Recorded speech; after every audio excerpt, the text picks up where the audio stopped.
제가 오늘 그 제목도 원래는 딴 걸 들고 오려고 했는데 우리 위원장님께서 저 제목 너무 좋다고 당원 우리 그 당협위원장 워크숍에서 했던 제목이 너무 좋다고 그러셔서 제가 저걸 그대로 들고 왔어요. 지금 세계가 굉장히 빠르게 변하고 있고 근데 우리 한국 정치는 거기 맞춰서 제대로 수준을 맞춰가고 있느냐 그게 아니라면 어떻게 해야 되느냐 그 말씀입니다. 그게 오늘의 주제고요.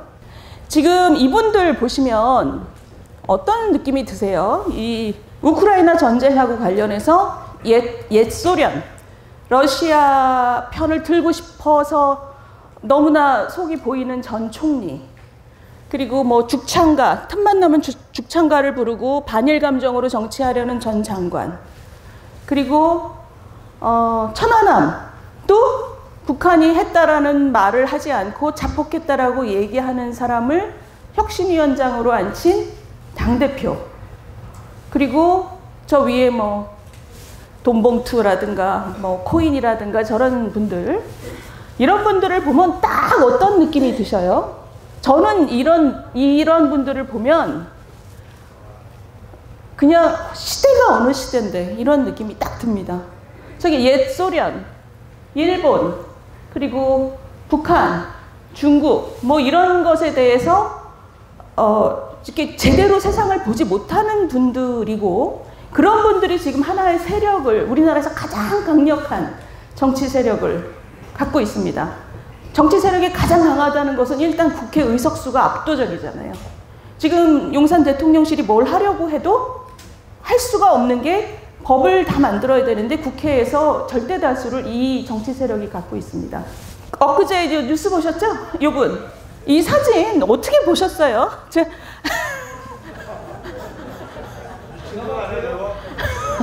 아니 저는 이걸 보고 너무 어처구니가 없었는데 이 어처구니가 없는 게 왜 어처구니가 없는지를 우리가 분석을 해야 됩니다. 그래야지 저게 뭐가 잘못인지를 이렇게 똑바로 짚고 넘어가야 그런 사람들을 우리가 이별을 할 수가 있습니다.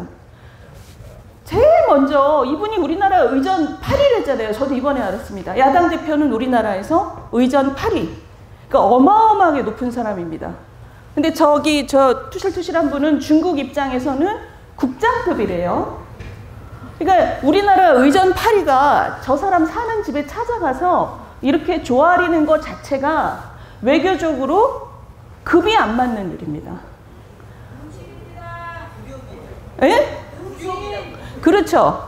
그러니까 우리 국민들이 굉장히 화가 날 수밖에 없는 상황이에요. 우리나라의 의전 8위, 우리 당이든 아니든 상관없이 우리나라의 의전 8위의 높은 분이 여기 가서 지금 저분한테 저렇게 조아리는 모습을 보는 우리 국민들 가슴이 복장이 터지는 거죠. 두 번째, 이분이 가서 뭐라 그랬냐면 대중무역 적자가 심화되고 있습니다. 대사님의 각별한 관심을 부탁드립니다. 이랬어요. 아니, 무역 적자가 심해진다는 건 무슨 뜻일까요? 우리가 옛날보다 덜 팔고 중국한테 더 많이 사오고 입니다. 그죠? 그러면 중국 대사한테 각별한 관심을 부탁한다는 게 뭘 해달라는 얘기예요, 도대체? 우리 거 필요 없는데도 사달라고 구걸하는 겁니까? 그러니까 이 경제적인 그 활동에 있어서 무역 적자가 커지면 아, 우리나라가 지금 뭔가 경쟁력이 떨어지고 있구나. 우리 안에서 뭔가를 바꿔야 되는구나. 이런 생각을 하는 게 한 나라의 정치가죠. 근데 이 사람 갑자기 난데없이 저 중국 대사한테 가서 대사님의 각별한 관심을 부탁드립니다. 뭐 어쩌라는 거예요, 지금. 그리고 세 번째, 이분이, 투실투실한 이분이, 보세요, 저기서. 15분 동안 자료를 준비해서 읽었자, 그러잖아요. 그 자료를 읽는데 내용이 무역 적자가 있는 거는 너네가 탈중국화를 해서야 뭐 이러면서 이제 우리나라를 겁박을 한 거죠. 그 겁박을 15분 동안 하는데 저 옆에 저기 달고 간 민주당 국회의원들 저 필기하고 있는 거 보세요. 우리나라의 국회의원들이 북한에서 국장급에 해당하는 사람들이 하는 사람이 훈시하는 거를 저 받아 적고 있습니다, 지금. 근데 15분 동안 하는 얘기가 우리 국민을 겁박하는 얘기예요. 그러면 저 야당 대표 같으면 생각을 잘못하고 찾아갔더라도 저 얘기를 딱 끊어야죠. 야, 이 못 배워먹은 놈아.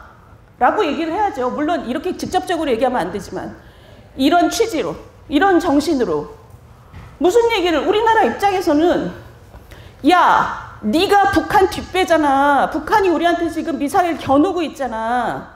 그러니까 우리가 미국하고 안보 협력을 열심히 할 수밖에 없잖아. 그거는 우리 사정이잖아. 그런데 우리가 무슨 탈중국화야. 우리는 언제까지라도 너네한테 팔아먹을 수 있는 건 팔아먹을 거고 너네한테 사올 수 있는 건 계속 사올 거고 우리는 너네랑 경제적으로도 앞으로도 계속 잘 지낼 거야. 왜 이런 씨나라 까먹는 소리를 우리 국민 앞에서 서울 한복판에서 네가 이렇게 오랫동안 얘기하는 거야 라고 말을 끊었어야 돼요, 이 사람이. 그렇지 않습니까?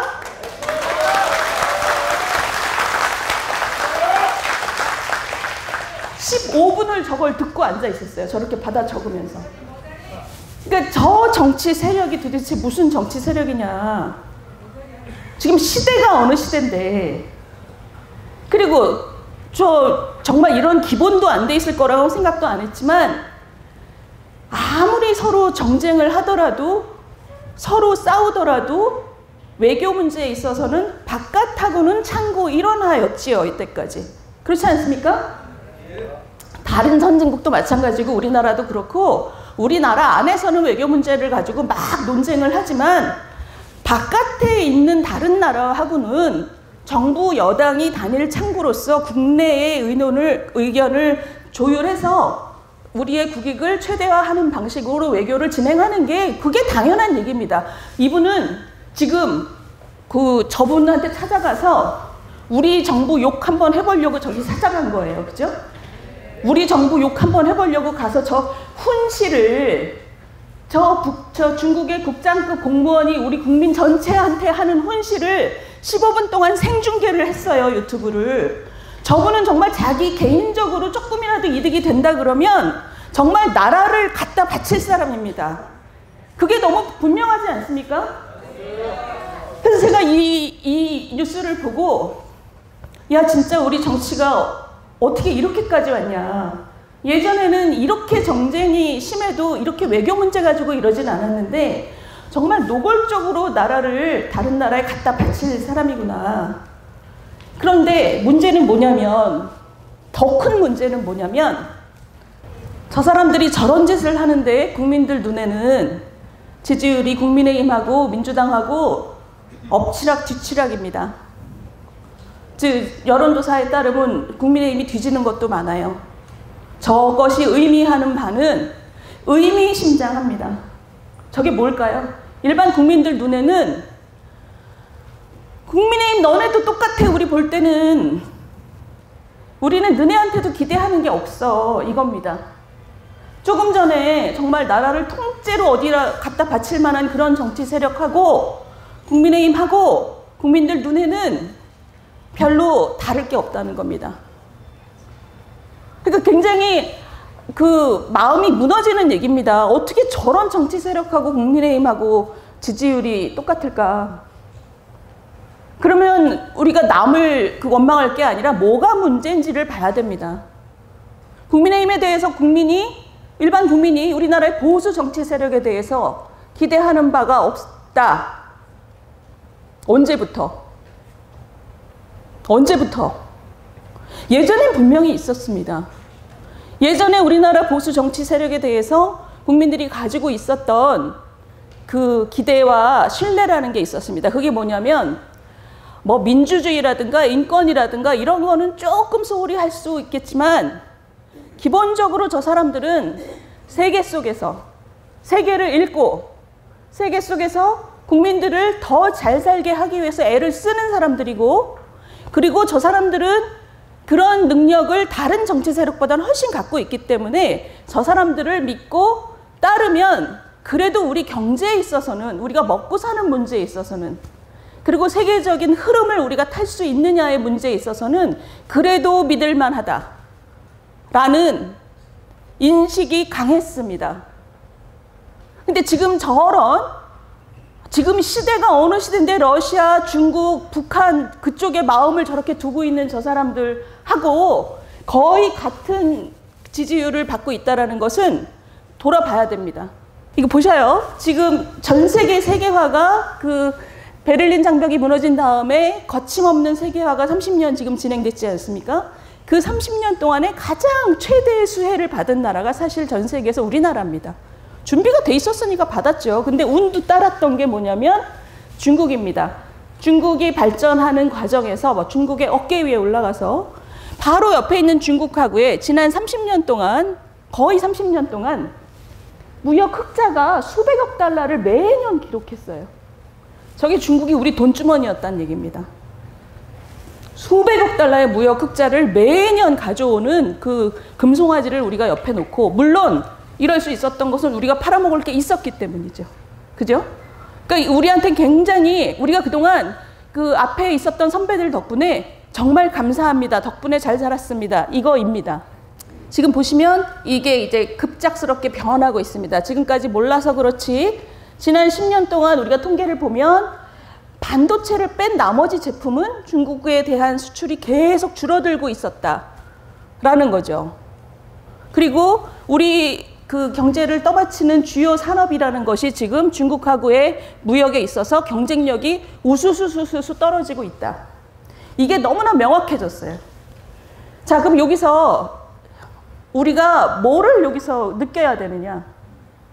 이미 10년 전부터 우리가 중국에 팔아먹는 것들이 줄어들고 있었다. 반도체를 빼면. 그러면 우리가 느껴야 되는 것은 응당 뭐냐면 우리가 그동안 시간을 낭비했구나입니다. 그죠? 그렇지 않습니까? 우리가 중국보다 훨씬 잘하는 거는 훨씬 더 잘하게 만들어야 되는 거고, 그리고 저 중국이 점점 우리를 따라오고 자기 안에서 그 소화할 수 있도록 스스로 기술이 늘어나는 거, 이런 것은 우리도 그만큼 또 시장을 더 개발하고 다른 곳에도 개발하고 중국한테도 더 팔아먹을 걸 개발하고 이랬어야 되는데, 지금 우리가 우리 옆에 그 중국의 어깨 위에 올라갔던 시간 동안 굉장히 쉽게 살았던 거죠, 사실은. 지금 우리가 굉장히 어려운 상황이 됐습니다. 왜냐하면 이게 계속 우리 경제의 파이를 줄어들게 만드는 거니까. 근데 사실 이 움직임의 그 뒤에는 뭐가 있냐면, 우리가 지금 중국하고 양자만 보면 아, 중국이 기술이 발전해서 이젠 자기네가 자급자족을 해서 우리가 예전처럼 쉽게 돈 벌던 시대는 끝났으니 우리가 더 고급을 잘 만들고 다른 나라, 다른 판로도 이제 개발해야지. 이게 굉장히 경제적인 논리라면 저거보다 더 큰 얘기가 있는 거죠. 저거보다 더 큰 얘기가 뭐냐면 2001년에 중국을 그 세계무역기구 WTO에 사실 미국이 가입시켰습니다. 그 빌 클린턴 대통령이 굉장히 열심히 국민을 설득해서 중국을 가입시켰어요. 중국을 WTO에 가입시킨다는 얘기는 무슨 뜻이냐면 전 세계의 기술과 자본에 대한 길을 열어준다는 겁니다. 그리고 물건을 팔 수 있는 시장도 열어준다는 겁니다. 왜 그랬을까요? 중국이 약속을 했거든요. 우리를 WTO에 가입시켜주면 너네 서방의 그 민주국가들이 하는 지금 공정하고 개방적인 시장 경제 질서를 우리가 지킬 거야. WTO에 가입한다는 건 그런 뜻입니다. 지킬 거야. 공정하고 개방된 질서로 경쟁하는 질서를 받아들이고, 그리고 경제적인 이유로 교역을 흐트리지 않고 우리가 너네가 지금 준수하는 질서대로 우리가 할 거야 라고 약속을 한 거예요. 그리고 서방의 국가들은 아, 중국도 이제 우리하고 비슷한 질서와 규범을 가지고 비슷한 국가로 점점 발전하겠거니 하는 희망을 가지고 있었던 거죠. 20년 지났어요, 지금. 지금 20년 동안 지난 다음에 지금 보니까 거짓말한 거죠. 기술 탈취. 지금 보세요. 전 세계 나가 있는 중국 사람들 보시면 선진국의 그 기술 탈취하는 거 보면 무슨 유학생, 산업 스파이, 나라 스파이가 거의 구별이 안 돼요.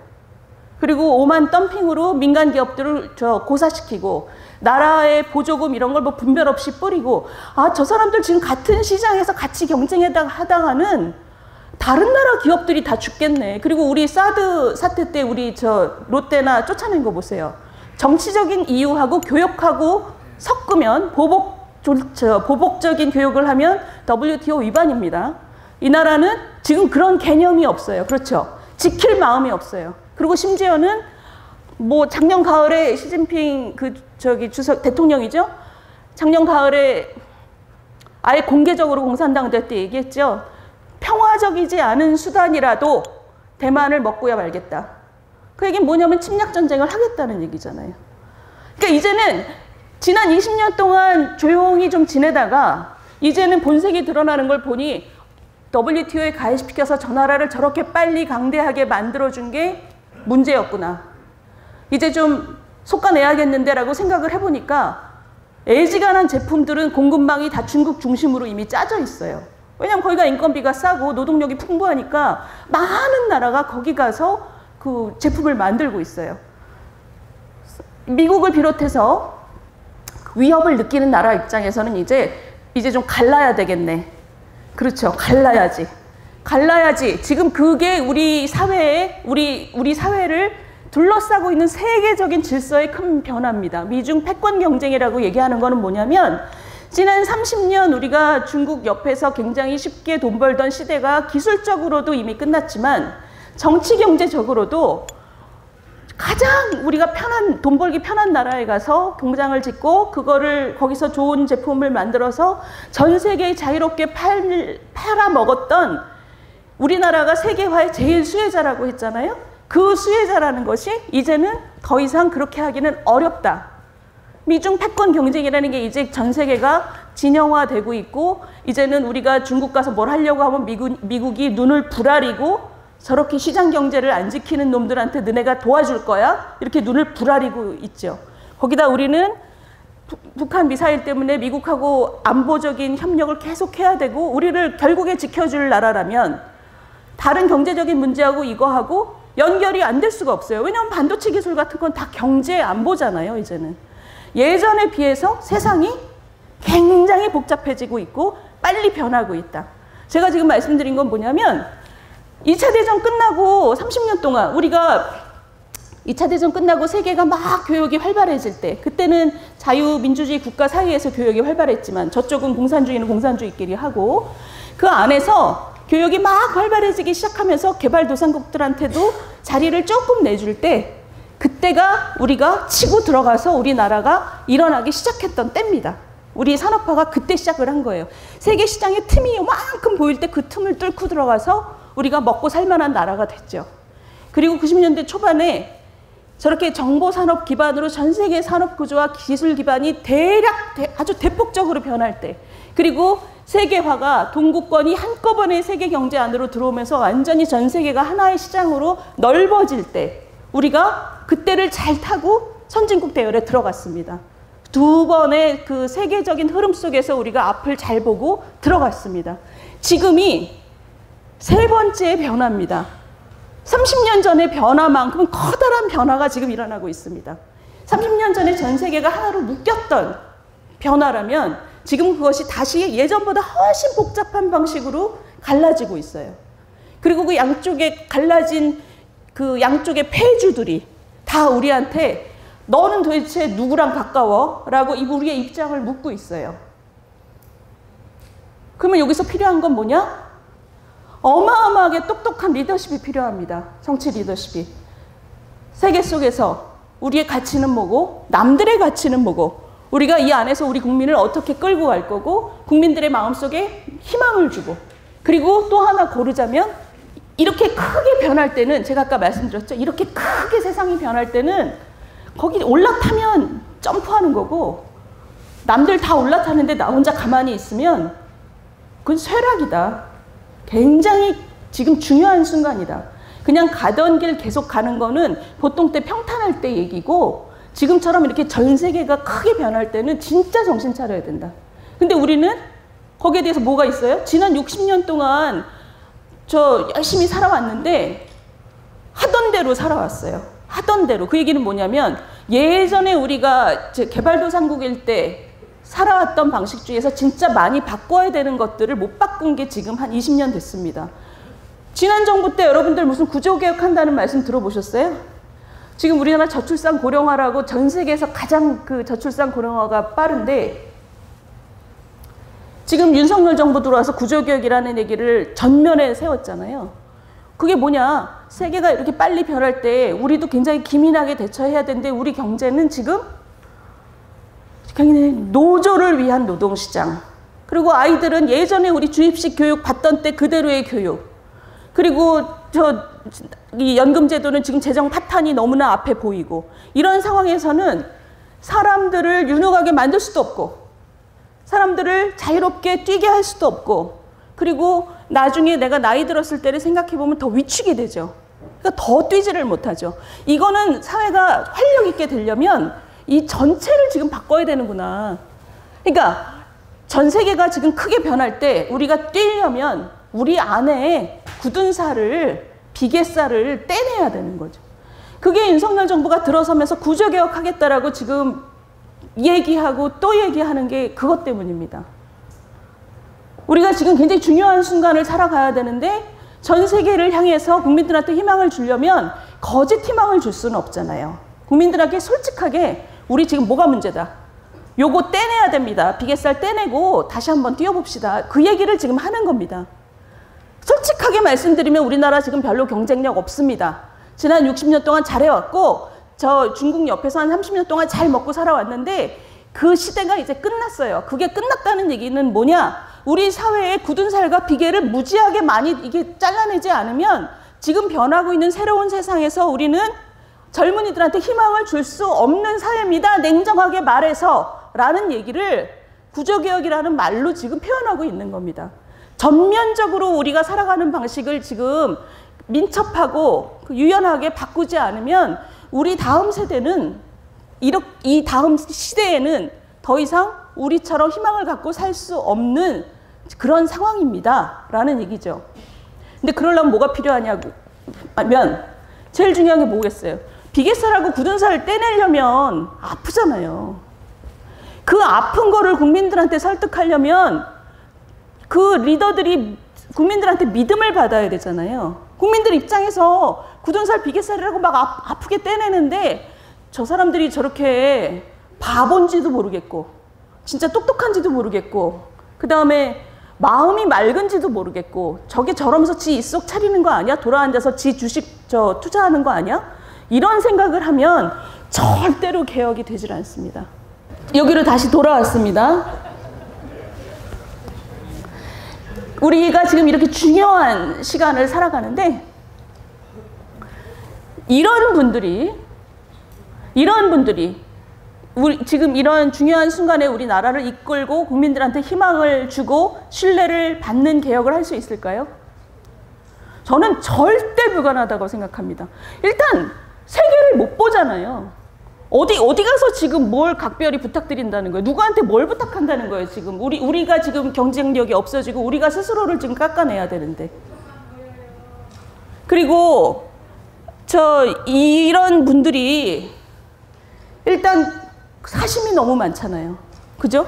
나라를 위해서 일한다는 게 아니라 자기 지금 뻔한 거 아니에요? 혁신위원장 가지고 저 문제가 되니까 그걸 틀어막으려고 저 중국 대사 만나러 간 건데 그걸로 더 큰 문제를 일으켰을 뿐만 아니고 우리 국민들한테 어떤 인상을 줬습니까?